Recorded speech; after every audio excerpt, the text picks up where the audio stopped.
नमस्कार, आदाब, सत श्री अकाल, जय भीम, जोहार। मेरा नाम है नवीन कुमार। आप भी देख रहे होंगे कि देश का माहौल क्या हो चुका है। अपने दिल पर हाथ रखिए और पूछिए कि अयोध्या में 22 जनवरी को होने वाले कार्यक्रम के बहाने उत्सव का जो माहौल बनाया जा रहा है वो कहीं एक सामूहिक दहशत में तो नहीं तब्दील हो चुका है। और यह दहशत केवल मुसलमान नहीं महसूस कर रहा है, वो हिंदू भी महसूस कर रहा है, जो धर्म के नाम पर तमाशे से दूर रहना चाहता है, जो चाहता है कि किसी मंदिर की प्राण प्रतिष्ठा के नाम पर इस मुल्क के 22 करोड़ लोगों को डराया न जाए, जो नहीं चाहता कि इस मुल्क का अमन और भाईचारा खतरे में आए। क्या हम सब इन सवालों पर सोचने को भी राजी हैं? कोई पत्रकार आपसे पूछे या ना पूछे, लेकिन इतिहास तो पूछेगा कि इस देश के एक बड़े मुस्लिम नेता को क्यों अपील करनी पड़ी कि मुसलमान अपने घरों से बाहर न निकलें? क्यों कहना पड़ा कि धंधे पर न निकलें? क्यों कहना पड़ा कि मुसलमान बाजारों में न जाएं? क्या इसके बारे में सुना आपने? असम के एक नेता हैं मौलाना बदरुद्दीन अजमल। असम की विधानसभा और देश की लोकसभा के सदस्य रहे हैं। All India United democratic front यानी AIUDF के प्रमुख रहे हैं। भारत के संविधान की कसम खाई हुई है।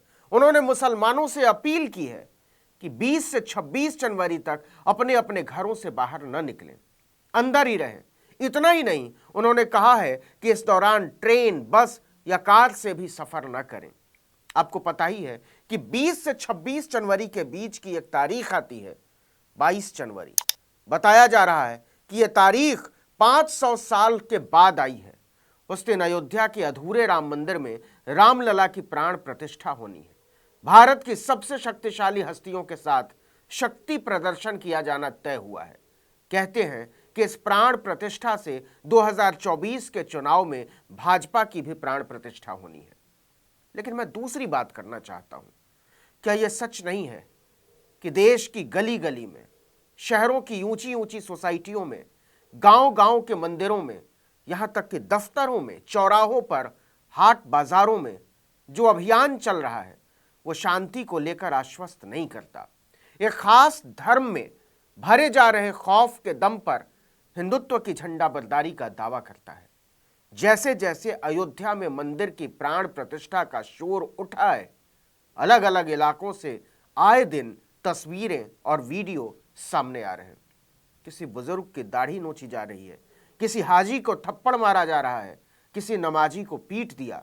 उत्तर प्रदेश से एक खबर आई कि एक ढही हुई मुगल कालीन इमारत, जिसका इस्तेमाल गांव के लोग गोबर के उपले सुखाने में करते हैं, उसके सामने एक लड़के ने नमाज भर पढ़ ली तो उस पर 1940 के एक कानून के तहत मुकदमा कर दिया गया।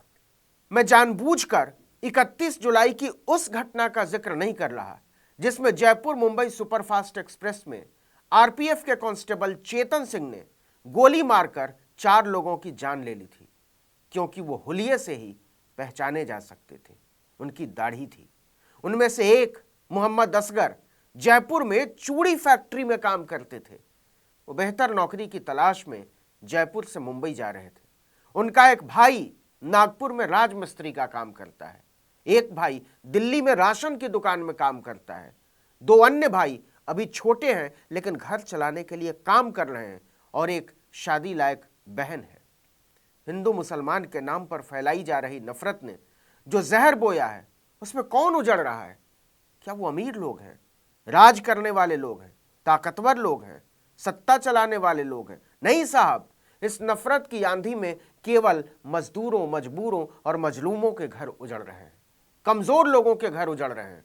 और इसीलिए बदरुद्दीन अजमल जैसे लोगों को अपील जारी करनी पड़ती है कि इस आंधी में उजड़ने से बचना है तो अपने अपने घरों में कैद हो जाओ।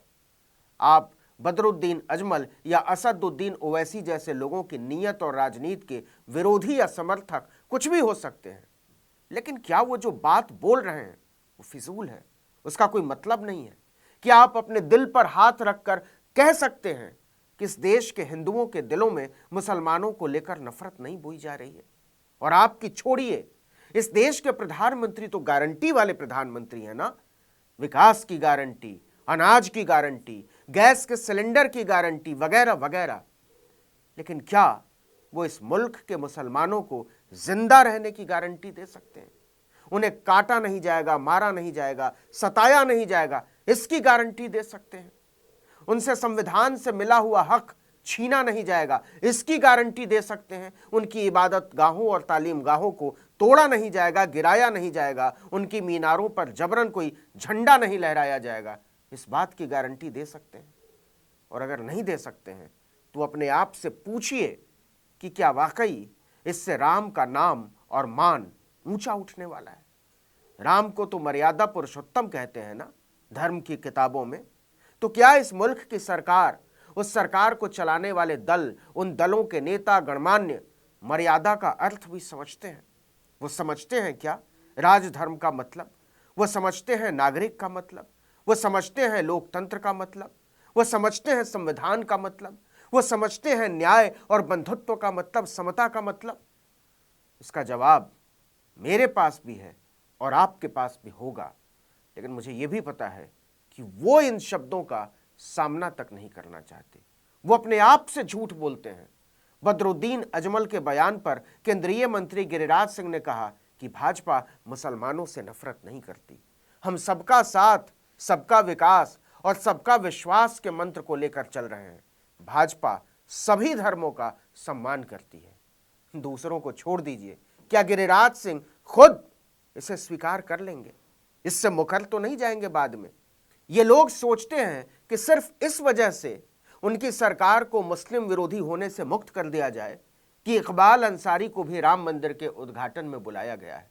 लेकिन इसी मुल्क में तो बिल्किस बानो भी रहती है ना, इसी रामराज में, इसी अयोध्या वाले देश में, जिन्हें 5 महीने के गर्भ के दौरान जय श्री राम बोलकर हिंदू कट्टरपंथियों ने रौंद डाला था, जिनकी 3 साल की बेटी को जय श्री राम बोलकर पटक कर मार दिया गया था, जिनकी बुजुर्ग मां तक को उन हिंदू हवसियों ने नहीं छोड़ा। लेकिन वो तो हवसी थे। फिर गुजरात की सरकार ने सजा हो जाने के बाद उन्हें क्यों रिहा कर दिया? क्योंकि वहां राज करने वालों को बिल्किस में एक बेटी नजर नहीं आती, जो हाथ जोड़कर दरिंदों के सामने गिड़गिड़ा रही थी कि हमें छोड़ दो, हमें जाने दो। उसमें भी भाजपा को एक मुसलमान नजर आई।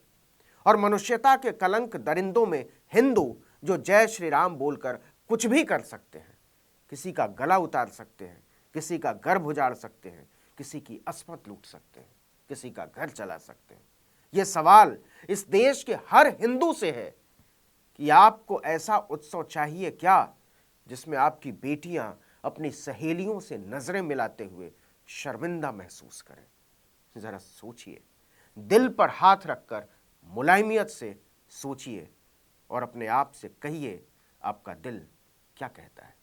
इस वीडियो में इतना ही, लेकिन अगर आपने आर्टिकल 19 इंडिया को अब तक सब्सक्राइब नहीं किया है तो फौरन कीजिए, बेल आइकॉन दबाइए, घंटी जैसी आकृति, लाइक कीजिए और कमेंट करके बताइए हमारा वीडियो आपको कैसा लगा। यूट्यूब पर देख रहे हैं तो हमारे चैनल को सब्सक्राइब कर दीजिए, फेसबुक पर देख रहे हैं तो हमारे पेज को लाइक कीजिए, इंस्टाग्राम पर हमें फॉलो कीजिए और हमारा ट्विटर हैंडल है आर्टिकल 19_इंडिया और मेरा ट्विटर हैंडल है नवीन जर्नलिस्ट। नमस्कार।